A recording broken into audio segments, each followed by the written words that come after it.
Today, we're going to talk about everything I do as someone who's been playing since 2016 with over 10,000 hours to get ahead in every single wipe. Why is that important? Well, how well you do in the first couple days of the Tarkov wipe will really determine how good the rest of your wipe will go and how much fun you're going to have.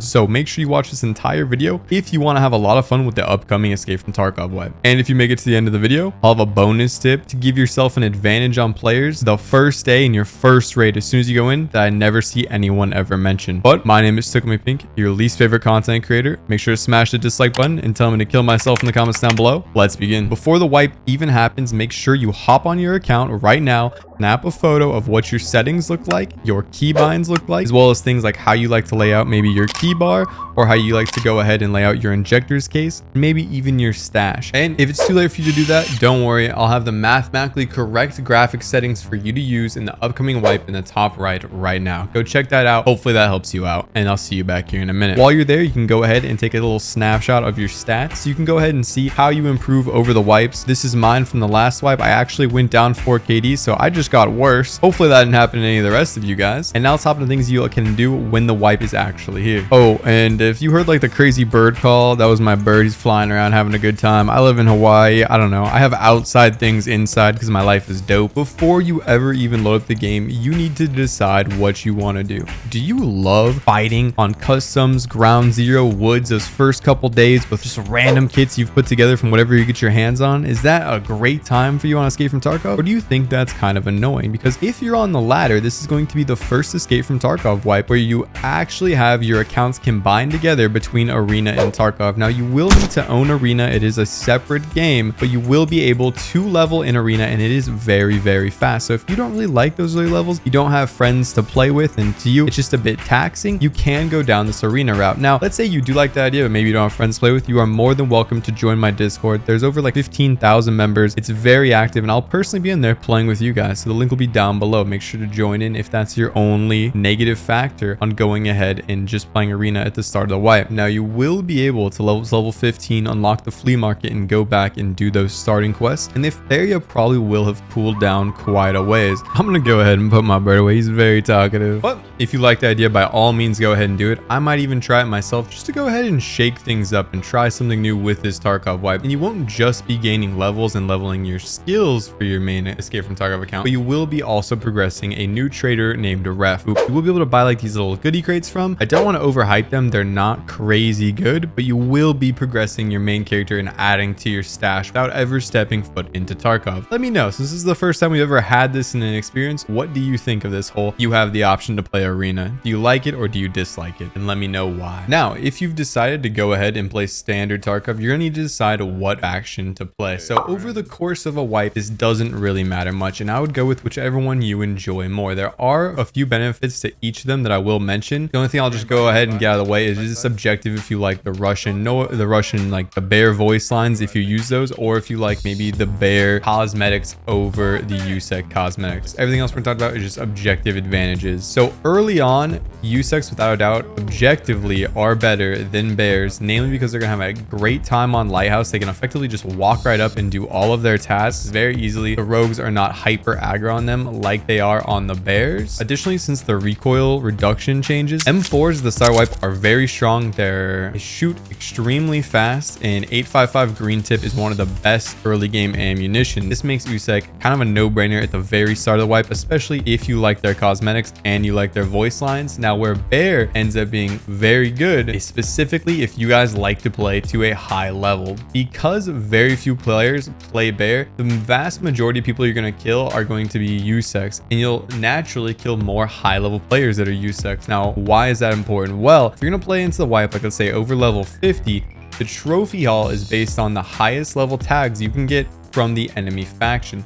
And if you can go ahead and load that up much easier with Usec dog tags, you're going to go ahead and level your combat skills that much faster. So it's a little bit of min-maxing, if you will, in the late game. So you can make bear for that choice if you just want that advantage. For most of you, I would say Usec is a safe pick, but I would really go ahead and implore it. You just pick what's going to make you have fun, as it's not going to be a massive change. Now, you're not going to have a whole lot of options when it comes to weapon customizations at level 1. I'll actually have some on screen that I used in the last wipe. wipe that are very likely to be completely buildable in the next wipe, but I will update the weapon builds as the wipe goes on. So if you want to see those the day they come out, make sure you're subscribed right now and hit that bell. But making sure you have some sort of optic on your weapon, being able to reduce any weight, any recoil, and adding any ergo you can for cheap will make a very large difference. And being able to affordably acquire a good optic will make a world of difference. And when we're talking early game, any sort of optic that just gives you a clear sight picture, even if it's just 1x magnification, is really going to help you out secure those kills, secure those headshots. And we'll talk about why that's so important later on. Now, pay attention right now, as this is another new feature coming into this wipe. You can now wish list items. So I'll have a cheat sheet on screen, or you can go ahead and get this from my Twitch channel. Just type in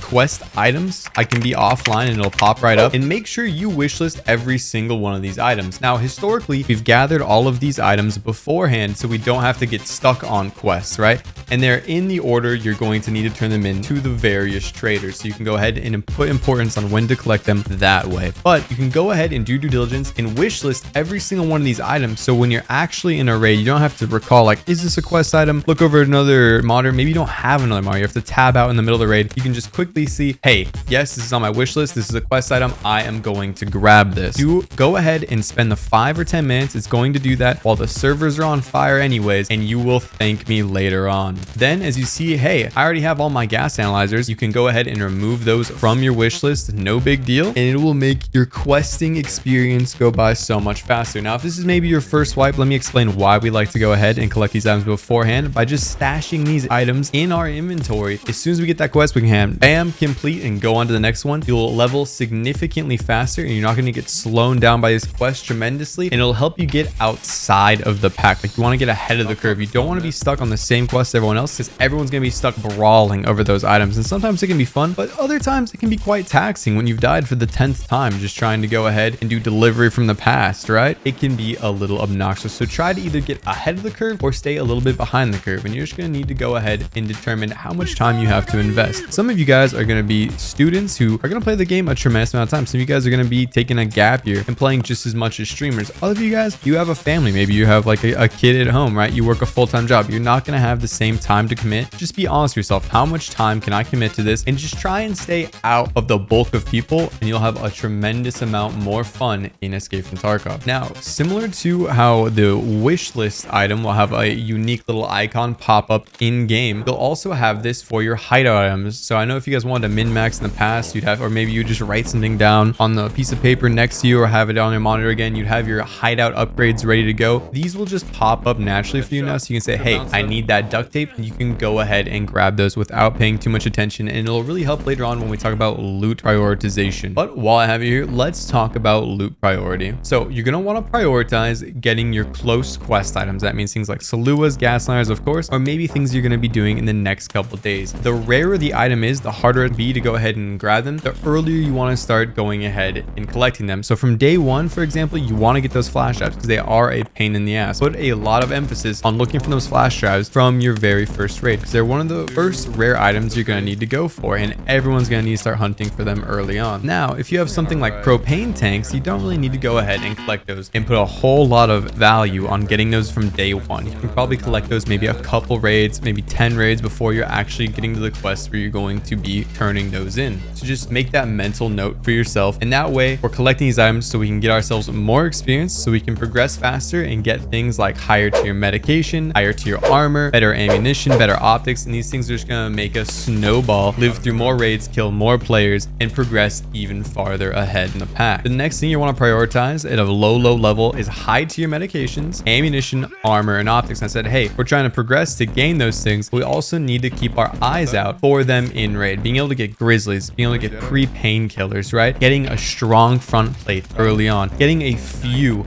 armor piercing rounds, even if they just go through level 4 armor, it's going to defeat any plate it runs into early. Getting something like a suppressor or a good foregrip or a good optic like the flip up optic or any of the variable optics, that will give you a large advantage on anyone at those low levels. So prioritize those when you see them, especially if you go, let's say Usec, you see one of those flip up optics, right? You're going to have a massive range advantage on every single person now by having that optic. So grab yourself those combat advantages. They will make a world of difference. Now, the next thing you need to start prioritizing is weapons and armor you're actually going to use. So it's going to be very easy to go ahead and see like a Taiga 9 with 10 round magazines, you got off a scav and be like, hey, that's a gun, and just put it on your back. But do you really want to weigh yourself down with that extra weight? It doesn't really sell for much. It's not that good of a weapon, and it's going to take up stash space. That is more of a liability. Now, if you kill someone, let's say someone has the, the new Unhurt edition, and they have the fully decked scar ready to go. That is an asset that you are 100% going to use, and you want to grab that and prioritize that. Is whenever you inevitably do die with your good kit, you're gonna have a backup good kit. So make sure you're building these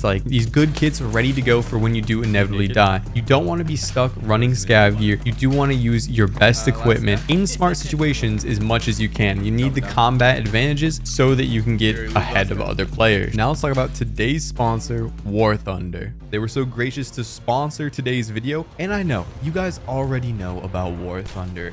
Who doesn't? It has 70 million players already enjoying it, but if you haven't heard of it, let me introduce you. It is a massive game available on both PC and consoles where you can command over 2,500 different tanks, planes, helicopters, ships, and you come from 10 different major nations. Whatever your personal flair is, there will be a ship or a plane for you without a doubt. War Thunder also has a complex hitbox system. You can see exactly how this damage is administered in their new state-of-the-art X-ray view. And there's also several different game modes to play from. I personally recommend that you guys check out the air-to-air combat. That's one of my personal favorite parts of the game. War Thunder is available for free on PC, PlayStation, and Xbox. And you can go ahead and sign up using my link in the pinned comment or the video description, and that helps out the channel. They've also been very gracious and offered a huge welcome bonus to you guys that sign up utilizing that link. This is going to go ahead and include unique customization elements as well as a lot of premium currency to get you started off in the game. Oh, and did I also mention many high-end vehicles? Now, this bonus is only for a limited time, so make sure you hop on this as soon as possible. You'll also be a premium account holder for 7 days. Thank you, War Thunder, for sponsoring this video. Now, I just want to add a caveat that you're going to need to play well on top of it. And if you want to see how I play at the start of the wipe and got over a 50 KD and stomped through everyone, I'll have that linked in the top right, and you can just try and mimic that play style. But investing in yourself with good gear will always yield better results. So if you have plenty of good kits ready to go, that can fall on your priority list, and the next thing you're really going to want to prioritize is items that sell well to traders flat out. Think of things like meds you can sell straight to therapists for a high value, right? Things like vitamins, things like gold chains, etc., certain tech items, anything that can really just be sold flat out, similar to what you'd expect things to sell for on the flea market. Those are priority grabs because they're going to help us level our trader spend rep early on and just give us enough cash to be cash positive and not end up in a sticky situation where we're going to need to scav. And I'm going to recommend you guys stay off your scavs as much as possible. Historically, scaving on the first day of wipe, if you don't know, there's only so many scav slots on any map, right? And because scaving is so valuable early on, a lot of people scav it every time it's up. The issue with this is you're going to spend a tremendous amount of time simply trying to find a match that doesn't have an open scav spot. So do yourself a favor and try and minimize how much time you're spending on your scav unless you're getting tremendous value off of them. Or if you really like scaving, maybe go ahead and just be productive during this time. I don't know, get some schoolwork done, get some work done, clean up around the house, whatever you need to do while waiting in those queues. Or if you just want to come hang out with me, come call me ugly. My stream will be linked down below. You're more than welcome to ask me any questions in there as you wait in your queues. One of the lowest ranking things that you are going to want to grab is things that will sell very well when the flea market comes out. And no, this isn't graphics cards. Endgame items always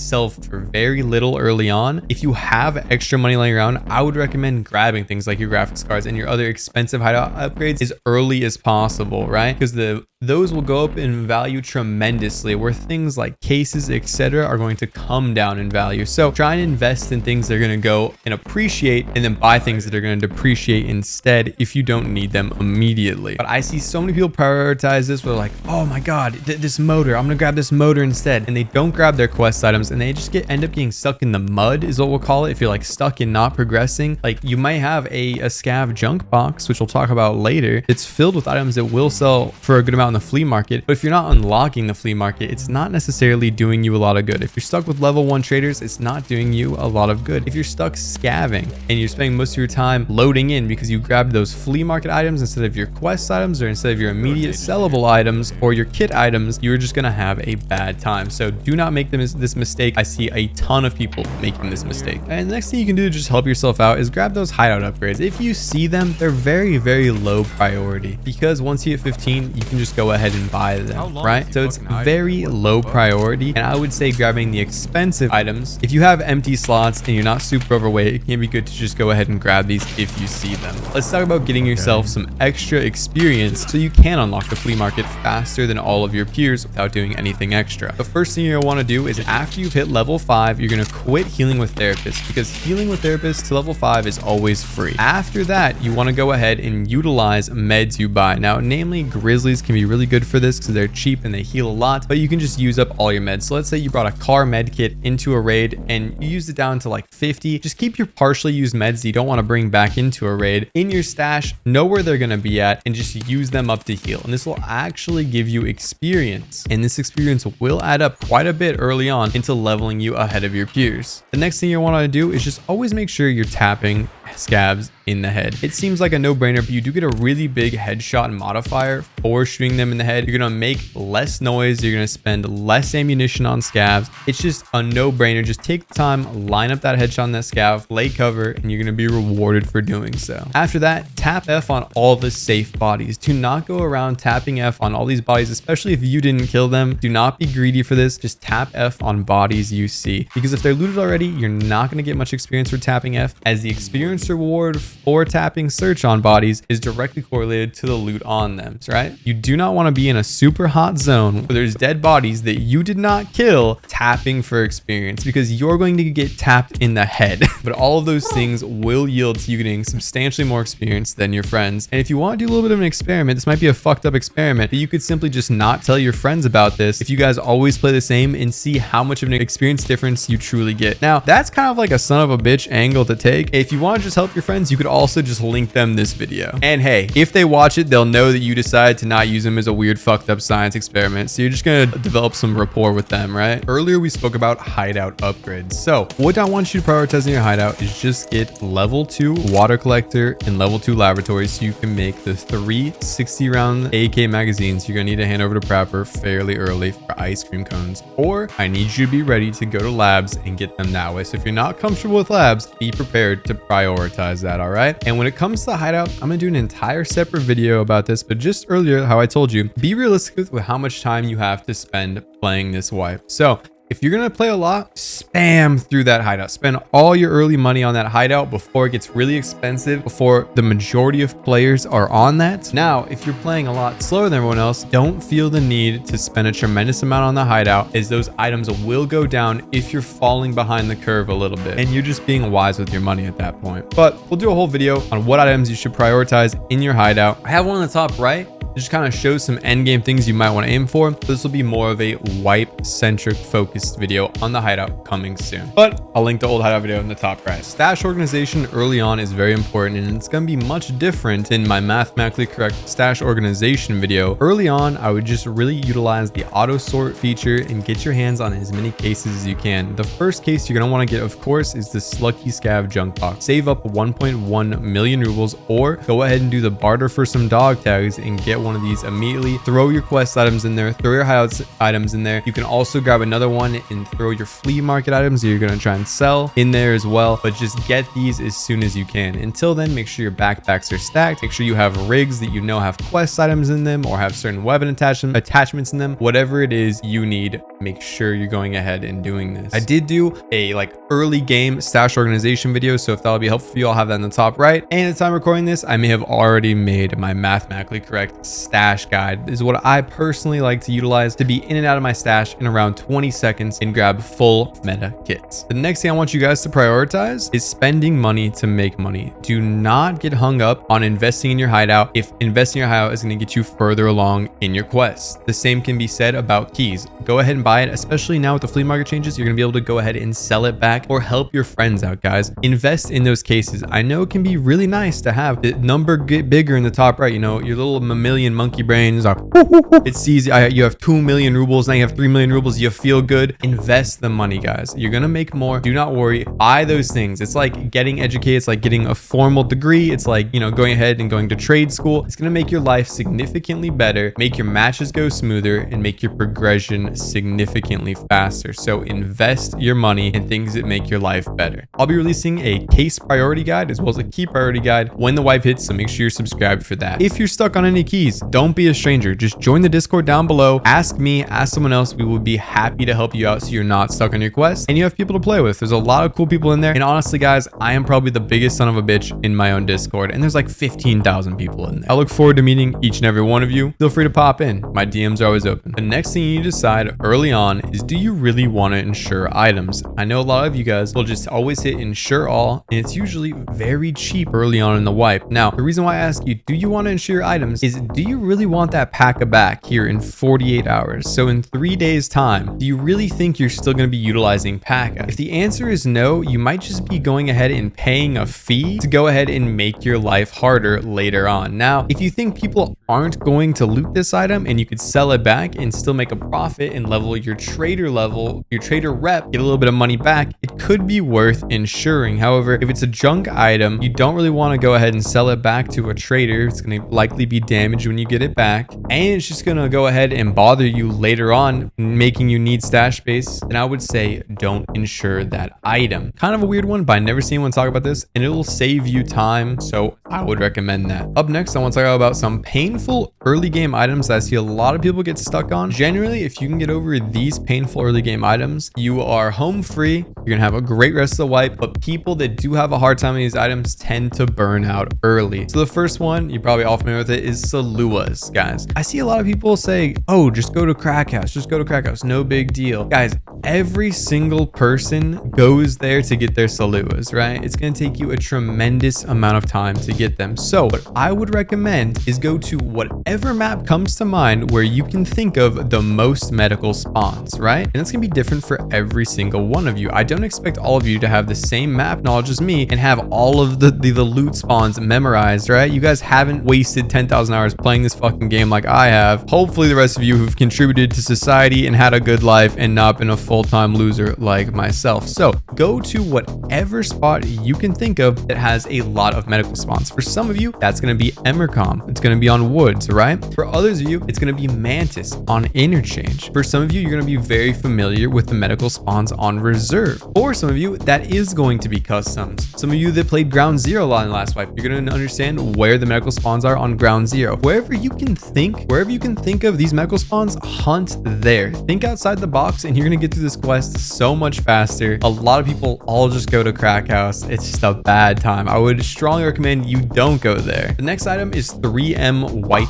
body armor. Now, this one has quite a few hard spawns on factory. You can actually go ahead and see this on the wiki if you're getting stuck on this. While you're checking for those hard spawns, you can also just kind of sit around, kill scavs, and a lot of them, you know, after a few matches, you will find one that does have a 3M white armor. I would highly recommend you do not player scav in and try and get this. You're going to go ahead and lose too much time trying to get it, and a lot of other people similar to the Saluas are going to try scavving onto factory to find this 3M white armor. Break outside the norm, and you're going to easily be able to steamroll through the competition when the wipe hits. The next item is gas analyzers. What I'm strongly recommend you guys do is go to Interchange. Me personally, I'll probably be on Interchange level 1 through level 5, maybe right after the Ground Zero task, to get those gas analyzers right out of the way and try and grab whatever Saluas I can while I'm looking for those gas analyzers. And I'm just going to try and pair those tasks up together, even if I'm not on those quests at that time, and get those items out of the way before other people are on them. And we'll talk about that more later. The next item is flash drives. And once again, whatever safe you can think of or collection of safes you can think of in a close vicinity, that's gonna be a great place to get your flash drives. Now, I would actually recommend Customs if you're above level 15 and you can buy the keys, the locked keys, all the safes on them. I did a whole money making route, and I'll have that linked in the top right. You can actually make a tremendous amount of money while looking for these flash drives, maybe even helping your friend get their flash drives is many people are going to be buying the horse statues, the cat statues, and the lion statues to get themselves early game dox cases. Usually at the start of a wipe, these horses will go for around 100,000 rubles each. Yeah, just those dinky little horses. You can make a tremendous amount of money off those guys. So make sure you're taking advantage of that. Invest in those keys. That video will be linked in the top right. The next task is the food task from Jaeger. Now, generally, I'm going to suggest you guys just go on woods. There's a ton of food items on woods, especially in Emercom, and try and knock this out as fast as you can. Also, while you're on your ground zero task, see if you can go ahead and collect some of those food items in the restaurant, for example, or the cafeterias in the various office buildings. They have a lot of food spawns. But those cover the real pain in the ass items for most players early on. If you guys feel like there's an item that you particularly get stuck on and you want to hear what I would suggest you do, you can leave that down in the comments below and I will get back to you. All right, earlier we talked about pairing quests together, like the gas cylinders and the saluas on interchange. Try to go ahead and pair your quests together as best as you can. So maybe you need a certain item and you need to go to a certain map. Try and pair those together. Knock out 2 birds with 1 stone. You don't want to overdo it and try and do 10 tasks on 1 map, but where you can, you want to try and take advantage of that load time. If you can hit 2 things in a close vicinity, that is just being very efficient. You do not want to be stuck in a raid for 50 minutes, right? A lot of people, when they get to shoreline, start making this mistake where they have 6 tasks, they're collecting items, and then they died to Stankrat at the extract with 2 minutes remaining. They smashed their monitor and their girlfriend broke up with them.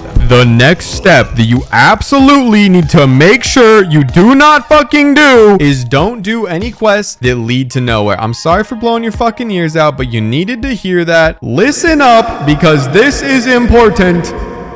I already did an entire video on this. It'll be in the top right. Do not get stuck on these dead end tasks. The reason they're dead end is they don't lead to any other quests. They're not going to get you more experience. And a lot of times they're pains in the fucking ass. All right. We're talking about quests like setup, where you have to wear a goddamn sock on your head and one of those fucked up Canadian cowboy hats and use a shotgun on customs. It's a bad time. No one wants to do that. If you end up doing that and you didn't watch this video, or your friend does, F's in chat for you, because you're having a bad time, dude. All right. This section, once again, is super important because it's going to help you save a shitload of money, and you're going to utilize that money to get cases, keys, etc., and really get ahead of your opposition. So the way a lot of people progress and do like their trader spend is really bad. They'll just buy items, sell them back, and buy them again. There's a very efficient way you want to do this, and I'm going to go ahead and go through with you right now. So with Therapist, you're just going to get your spend up with her by simply just healing, buying health items and healing. That will get you all the way up by the time you're that level. All right, so make sure you're buying your meds from her, and as you do quests from other people, you might get good meds to utilize in raid from other traders. You can utilize those and still just heal yourself from Therapists. Don't sell anything to Therapists yet other than medical items. Save the valuable items. For Skier, go ahead and repair all of your items with them. Any of your weapons, any of your armor,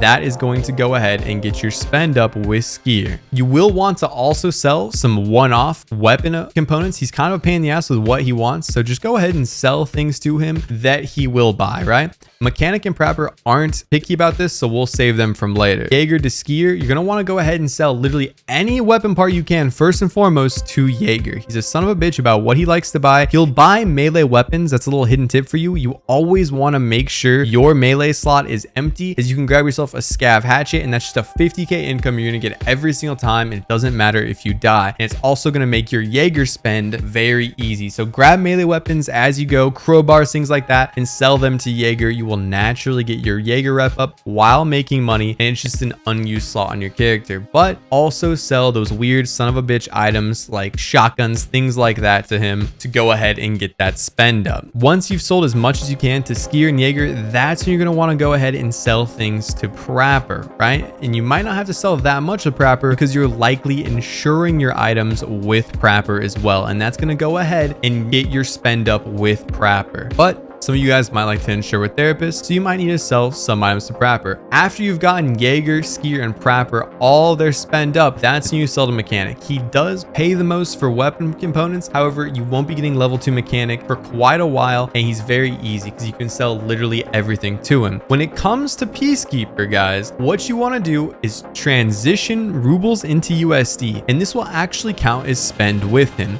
Then you're going to buy an item from Peacekeeper. Now, if if you need to get your spend up with Jaeger or with Skier, make sure you buy an item that you can sell to one of them. If you need to get your, your spend up with someone like Ragman, which a lot of you will, make sure you buy something like UN helmets or some sort of armor that he will purchase. You will then buy whatever component you need to sell to another trader and sell it to the trader. And the reason why we're selling to another trader is we're knocking out 2 birds with 1 stone. Is likely you're still going to get your spend up with one of these traders, likely Ragman, and you can then transition the roubles that trader is going to go ahead and give you for those items you converted back into USD. Once again, getting your spend up with Peacekeeper and spending that USD on an item again. So you're double dipping, and his spend is going to go up twice as fast as anyone else for this reason. With Ragman, you're just going to want to sell anything you can, from fabric, armors to vests. Helmets are a really good one that go for a decent amount to him, and that will help you get your spend up with him. But if you do it this way, you're going to save an astronomical amount of money on getting all of your traders maxed out early on. And once you get higher on, it doesn't tend to matter so much going from level 2 to level 3. You'll naturally have your spends up with a lot of these guys, but particularly level 1 to level 2, if you've been making really good time and doing all the things I already mentioned to you guys, you will not have your spends up if you're not efficiently spending. All right, this one's going to sound a little arbitrary, but it is important. Go into raids with a goal, guys. Make sure you're going to a map, maybe pairing 2 things together. You and your friend have a goal. You guys aren't going all across the map. Maybe you both have a quest in one area. You're not going to try and hit the entire map. Is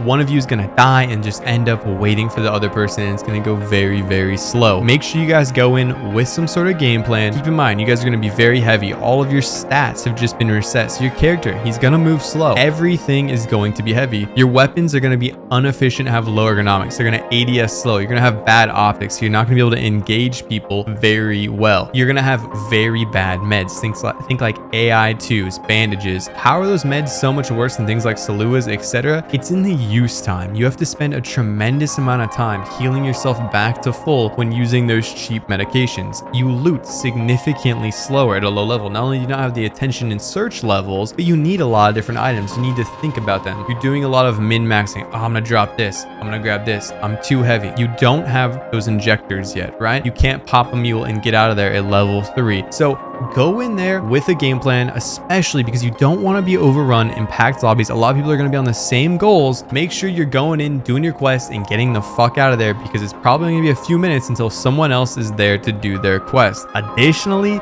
there's going to be a ton of player scavs running around. Like I said, almost all these lobbies, the first 4 or 5 days, are going to have the max player scav count. The faster you can get in, get out, the less chance you're going to have to deal with one of these player scavs, or God forbid, a player scav army running you down for your kit. And lastly, guys, just have fun. I give you guys all these ways that you can get ahead and be very respectful of your time. But if any of these things aren't fun for you, or are taking away from your enjoyment of the game, or seem gimmicky at all, simply don't do them. It's not going to make the end of the world if you don't do some of the items on this list. Just do the ones that are enjoyable for you. And some of you are going to enjoy min-maxing everything. Others of you are probably thinking, God, this is a lot. Have fun with the wipe. We all play games to have fun. I feel like I shouldn't have to say this, but I'm going to. And hopefully you guys have a great Tarkov wipe. I said if you made it to the end of the video, I'd have a bonus tip for you. So here it is. Remove the rear iron sights off of your weapon. Now, in real life, you wouldn't want to do this, and it would give you an inaccurate shot, but swapping out your rear iron sights in game will always give you the exact same shot as the OEM iron sights, but can really help you out with giving you a better sight profile. Is a lot of, like, let's say the Kalashnikov iron sights are really hard to see out of, or the SKS iron sights are really hard to see out of, but if you just revert them and change the rear sight, you can have a much better sight picture, and it's almost like using like a 1x holo for cheap. So that is my bonus tip to you guys. It might sound small, but I'll personally be doing it, and it makes a world difference of hitting those easy headshots on moving targets early on in the wipe. Thank you so much once again, War Thunder, for sponsoring this video.